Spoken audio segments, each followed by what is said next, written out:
శ్రీ సాయిరామ్. శ్రీమద్ భగవద్గీత 3వ అధ్యాయంలోని 28వ శ్లోకం గురించి ఈరోజు తెలుసుకోబోతున్నాం. సాయిరామ్. భగవానుడు గత శ్లోకంలో ఏమి చెప్పారంటే, ప్రపంచంలోని సమస్త కర్మలు కూడా ప్రకృతి చేత చేయబడుతున్నవని, అహంకారం గల మానవుడు ఏమని తలుస్తున్నాడంటే తానే కర్తని తలుస్తున్నాడని, దాని ఫలితంగా జన్మ పరంపరలను దుఃఖమును అనుభవిస్తున్నాడు. కాబట్టి తాను ఆత్మస్వరూపుడని, కర్త కాదని తలంచి దుఃఖరహితుడై బ్రహ్మానందాన్ని పొందాలన్నారు. మరి ఈ శ్లోకంలో తత్వవిత్తు మహాబాహో గుణకర్మ విభాగయోః గుణేషు వర్తంత ఇది మత్వా న సజ్జతే.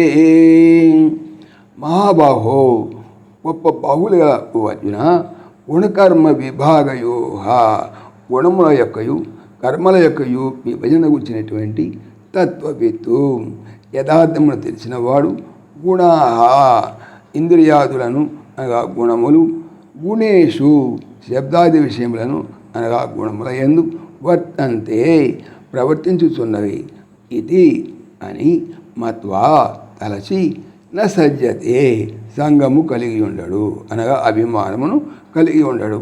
తాత్పర్యం ఏమిటంటే, గొప్ప బాహువులు గలవు అర్జున, గుణముల యొక్కయు కర్మల యొక్కయు విభజనలు గుర్చిన యథార్థం ఎరిగినటువంటి జ్ఞాని గుణములందు ప్రవర్తించుతున్నవని అనగా ఇంద్రియాదులు శబ్దాది విషయములందు ప్రవర్తించున్నవని, ఆత్మస్వరూపుడకు తనకు వాస్తవముగా వానితో ఏ సంబంధము లేదని తలంచి కర్మలందు సంగము లేకుండును అనగా అభిమానము లేకుండును. జై సాయిరామ్.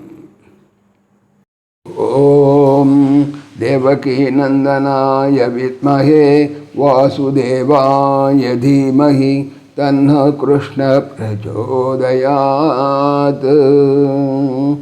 ఓం సర్వం శ్రీకృష్ణార్పణమస్తు.